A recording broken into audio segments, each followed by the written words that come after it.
ಕರ್ನಾಟಕ ರಾಜ್ಯ ರೈತ ಸಂಘ ಜಿಲ್ಲಾ ಘಟಕ ಕಲಬುರಗಿ ವತಿಯಿಂದ ಪತ್ರಿಕಾಗೋಷ್ಠಿ ನಡೆಸಲಾಯಿತು। ಈ ಸುದ್ದಿಗೋಷ್ಠಿಯಲ್ಲಿ ಕರ್ನಾಟಕ ರಾಜ್ಯ ರೈತ ಸಂಘ ಜಿಲ್ಲಾ ಘಟಕ ಕಲಬುರಗಿ ಜಿಲ್ಲಾಧ್ಯಕ್ಷರಾದ ನಾಗೇಂದ್ರ ಆರ್ ಥಂಬೆ ಅವರು ಮಾತನಾಡಿದರು। ಶಿವಕುಮಾರ ಮಸಳೆ ಅಂತ ಹೇಳಿ ಈ ನಮ್ಮ ರೈತರ ಬಲ್ಲಿ ಏನಪ್ಪಾ ಅಂತಂದ್ರೆ ಅವರು ಒಟ್ಟಿದ್ದು 25 ಲಕ್ಷ ಡಿಮಾಂಡ್ ಇಟ್ರ।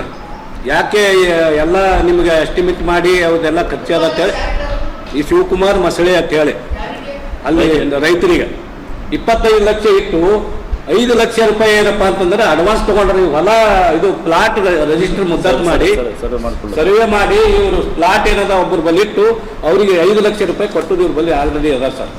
ಓಕೆ, ಆಮ್ಯಾಗ ನಾವು ಕೇಳೋದಿಷ್ಟೇ, ಇಲ್ಲಿ ಆಲ್ರೆಡಿ ಏನು ಪಾಣಿಗಳಿದಾವ ರೈತರದು ಏನು ಭೂ ಪರಿಹಾರ ಸಿಗ್ಬೇಕು ರೈತರಿಗ, ಆ ಭೂ ಪರಿಹಾರ ರೈತರ ಕಡೆ ಆಗ್ಬೇಕು ಸ್ವಾಮಿಗಳು।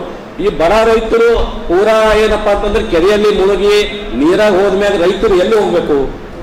ಯಾರ ಮನೆಗೆ ಹೋದ್ರು ಒಂದು ಗ್ಲಾಸ್ ನೀರು ಕೊಡಲ್ಲ ಇವತ್ತಿನ ಡೇಟ್ನಾಗ।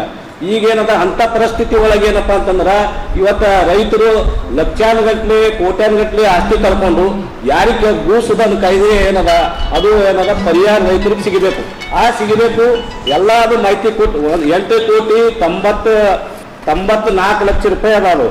8,46,46,960 ರೂಪಾಯಿ ಅದ। ಆ ನಿಟ್ಟಿನಲ್ಲಿ ಇವರು ಸ್ವಾಮಿಗಳೇನದ 91 ಕೋಟಿ ಲೂಟಿ ಮಾಡ್ಯಾರ ರೈತರು ಅಂತ ಹೇಳಿ ಅದು ಡಾಕ್ಯುಮೆಂಟ್ಸ್ ತೋರ್ಸತ್ ಹೇಳ್ರಿ ಅವ್ರಿಗೆ, ಎಲ್ಲಿಂದ ತೋರ್ಸತ್ ಹೇಳ್ರಿ, ಯಾವ ಆಫೀಸ್ದಾಗ ಇವ್ರು ರೈತರು ತೆಗದಾರ, ಎಲ್ಲಿಂದ ತೆಗದ ಏನಪ್ಪಾ। Bureau report SSV news Kalaburagi.